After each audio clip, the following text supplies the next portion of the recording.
பாருங்கள், நம்மளுக்கு வந்து சூப்பரான புளிச்சக்கீரை துவையல், தொக்குன்னு கூட சொல்லலாங்க. அந்தளவுக்கு சூப்பராக டேஸ்ட்டாக இருக்குது. இந்த மாதிரி எப்படி செய்கிறதுன்னு பார்க்கலாம் வாங்க, வீடியோக்குள்ளே போகலாம். வணக்கம் நண்பர்களே, லக்ஷ்மி சமையலுக்கு உங்களை அன்போடு வரவேற்கிறேன். நம்ம வீடியோ இதுதான் ஃபஸ்ட் டைமாக பார்க்குறீங்கன்னா சப்ஸ்கிரைப் பண்ணிக்கோங்க, பெல் பட்டனை கிளிக் பண்ணிக்கோங்க, ஷேர் பண்ணிக்கோங்க, கீழே தெரியுற ஐ பட்டனை ப்ரெஸ் பண்ணிக்கோங்க. அப்போ தான் நான் போடுற வீடியோலாம் உங்களுக்கு உடனே வரும். வாங்க வீடியோக்குள்ளே போகலாம். இன்றைக்கி வந்து நம்ம புளிச்சக்கீரை தொக்கு தாங்க செய்ய போகிறோம். துவையல் நல்லா சூப்பராக ஃப்ரெஷ்ஷாக இருக்குங்க. நல்லா க்ளீன் பண்ணி எடுத்து வச்சுருக்கேன். நான் வந்து இந்த கீரை வந்து நல்லா இந்த மாதிரி கட் பண்ணிவிட்டு 3 வாட்டி வாஷ் பண்ணி எடுத்து வச்சுருக்கேன். ஈனம் இல்லாமல் நல்லா ஃபில்டர் ஆகிடுச்சு. பாருங்கள், நம்மளுக்கு இந்த வந்து ரெட் கலராக இருக்குது இல்லைங்களா, அந்த மாதிரி கீரை கோங்கூரா, இது வந்து கோங்கூரான்னு சொல்லுவாங்க, புளிச்சக்கீரைன்னு சொல்லுவாங்க. இந்த மாதிரி இருந்தால் நல்லா டேஸ்ட்டாக இருக்கும். அந்த மாதிரி பார்த்து நீங்கள் வாங்கிக்கோங்க. நான் வந்து ஒரு கட்டு இந்த மாதிரி எடுத்து வச்சுருக்கேங்க. பெரிய கட்டாக தான் இருக்குது. அதுக்கு தேவையானது நம்ம வந்து 15 காஞ்ச மிளகாய் எடுத்து வச்சுருக்கேன். ஒரு வெங்காயம் பொடியாக கட் பண்ணி வச்சுருக்கேன். 1 ஸ்பூன் சீரகம், 1/4 ஸ்பூன் வெந்தயம், 2 ஸ்பூன் தனியா, சின்ன நெல்லிக்காய் சைஸ் அளவு புளி, தேவையான அளவு உப்பு. இதை வாங்க எப்படி செய்கிறதுன்னு பார்க்கலாம். இப்போ நான் கேஸ் ஆன் பண்ணிவிட்டு இந்த மாதிரி பேன் எடுத்து வச்சுருக்கேங்க. இதில் கொஞ்சம் ஒரு 2 ஸ்பூன் இருக்கிற அளவுக்கு ஆயில் ஊற்றிக்கலாம்.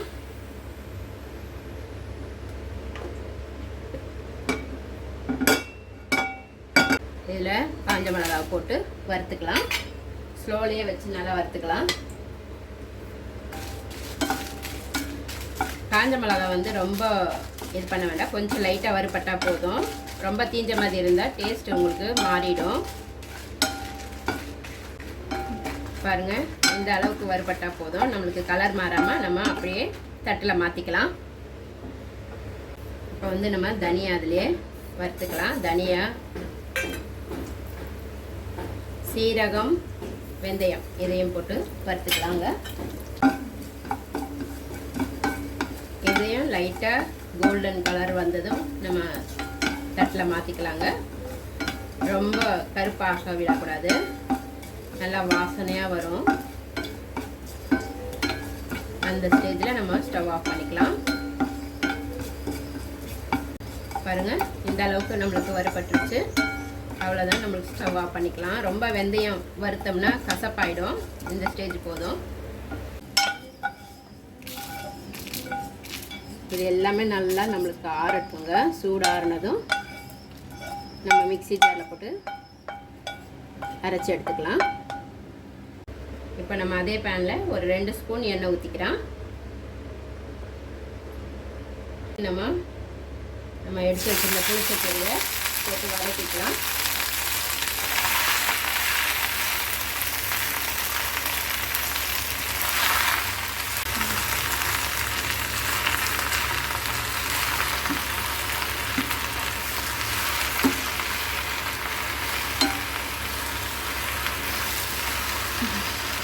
இதை நம்ம அப்படியே திருப்பி விட்டுக்கலாம்.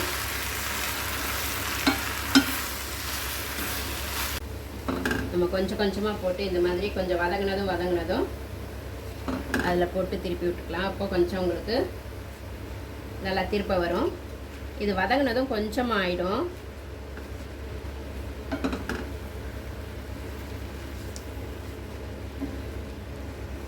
பார்த்தீங்களா எப்படி வதங்கி வந்துருச்சு.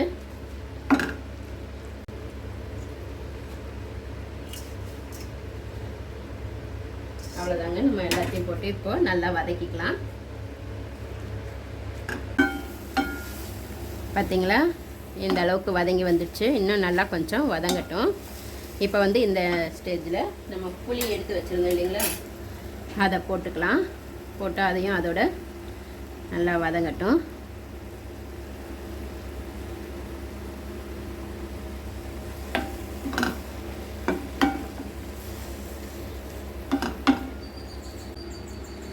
நிறைய பேர் வந்து புளி போட மாட்டாங்க. ஆனால் புளி போட்டால் எதிர்மறை புளிப்பு, அந்த புளிப்பு ரொம்ப கொஞ்சம் நல்லா இருக்கும் டேஸ்ட்டு. அதனால தான் சின்னதாக நெல்லிக்காய் சைஸ் அளவு போட்டுக்கிறது. நீங்கள் இந்த மாதிரி ட்ரை பண்ணி பாருங்கள், ரொம்ப நல்லாயிருக்கும்.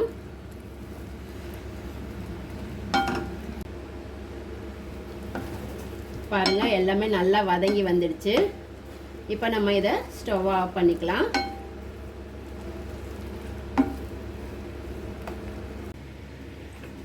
பாருங்கள் நல்லா சூடாறிடுச்சு. என்னோடது வந்துட்டு பிளாக் கருப்பு கலராக இருக்கிற மிளகா, அதனால தான் உங்களுக்கு வந்து கலர் வந்து அப்படியே இருக்குது. நீங்கள் சிகப்பு கலர் போட்டிங்கன்னா வறுக்கிறது கரெக்டாக தெரியும். நம்ம வந்து 15 மிளகா தான் போட்டிருக்கோம். ஆனால் ஆந்திரா சைடெல்லாம் நீங்கள் போனீங்கன்னா ரொம்ப மிளகா போடுவாங்க. செம்ம காரமாக இருக்கும். அவங்க சாப்பாடெல்லாம் நம்மளால் சாப்பிடவே முடியாது, அந்தளவுக்கு காரமாக இருக்கும்.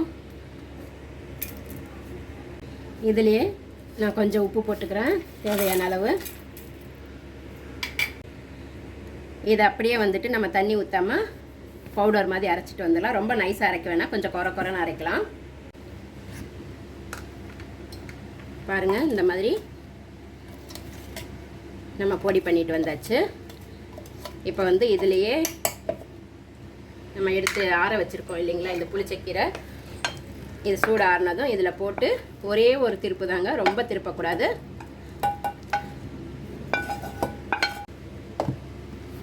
இதை அப்படியே ஒரு திருப்பிட்டு வந்துடலாம். பாருங்கள், அப்படியே அந்த மசாலாவோட எல்லாமே திருப்பியாச்சு. இந்த அளவுக்கு வந்துடும். நம்ம இப்போ இதை வந்து தாளிச்சுக்கலாம். நான் வந்து ஸ்டவ்வில் அதே கடாயே போட்டிருக்கேங்க, அதிலே போட்டு கொஞ்சம் எண்ணெய் ஊற்றிக்கலாம். எண்ணெய் ஊற்றியாச்சு. கொஞ்சம் நான் ஒரு 3-4 ஸ்பூன் எண்ணெய் ஊற்றிட்டேங்க. கொஞ்சம் நிறைய இருந்தாலும் இதுக்கு வந்துட்டு தொக்குக்கு நல்லாயிருக்கும். கொஞ்சம் சீரகம் போட்டுக்கலாம். உங்களுக்கு வேணும்னா இதில் வெந்தயம் கூட போட்டுக்கலாங்க, கடலைப்பருப்பு உளுத்தம்பருப்பு கூட போட்டுக்கலாம். நான் வந்து அதை போடலை. இதில் வந்து ஒரு 3 காஞ்ச மிளகா 2ஆக கட் பண்ணி வச்சுருக்கேன், அதை போட்டுக்கலாம்.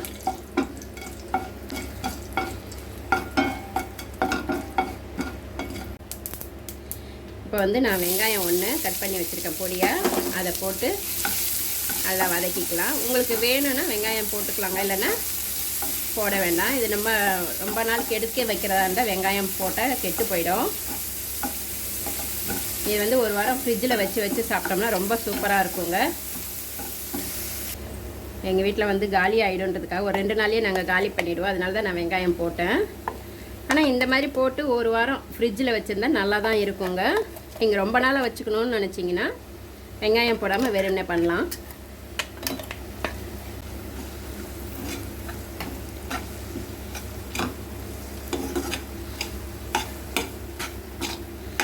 இதில் நம்ம கொஞ்சம் எண்ணெய் போட்டு எல்லாமே பண்ணியிருக்கோம், தண்ணியே ஊற்றலை, அதனால் ரொம்ப சூப்பராக இருக்கும், கெட்டு போகாது சீக்கிரமாக.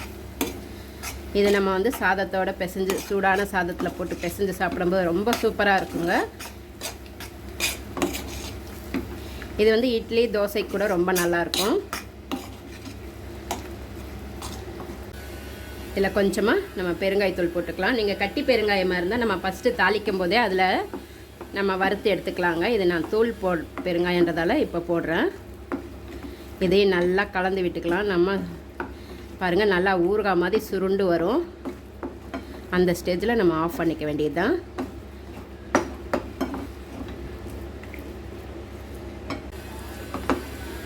பாருங்கள், அவ்வளோதான்.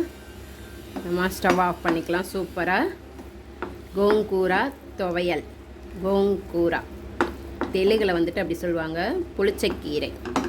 புளிச்சக்கீரை துவையல் சூப்பராக ரெடி ஆகிடுச்சுங்க. கண்டிப்பாக நீங்களும் உங்கள் வீட்டில் ட்ரை பண்ணி பாருங்கள். எப்படி இருந்ததுன்னு கமெண்ட்டில் சொல்லுங்கள். இதில் சூடான சாதம் போட்டு சாப்பிடும்போது ரொம்ப சூப்பராக இருக்கும். அவ்வளோதாங்க, நம்ம ஸ்டவ் ஆஃப் பண்ணிக்கலாம். இப்போ வந்து சாதம் வந்து சூடான சாதம் கொஞ்சம் ஆறட்டுங்க. ஆறிட்ட பிறகு அந்த துவையல் போட்டு பிசைஞ்சு காட்டுறேன். ரொம்ப சூப்பராக இருக்கும்.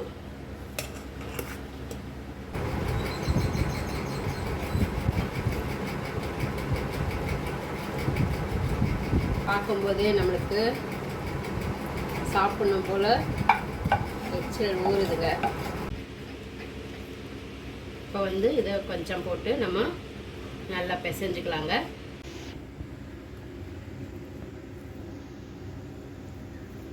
இது நல்லா வந்துட்டு பிசைஞ்சிக்கலாம்.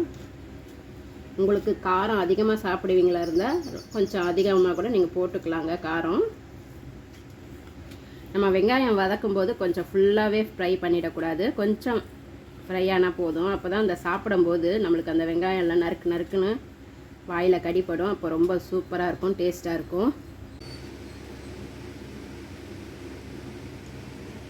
சூப்பரான கோங்கூரா துவையல் ரெடிங்க.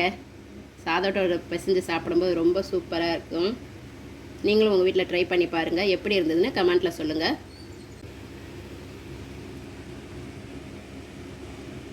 அடுத்த வீடியோவில் வேறு ஒரு டிஷ்ஷோடு சந்திக்கிறேன். நன்றி, வணக்கம்.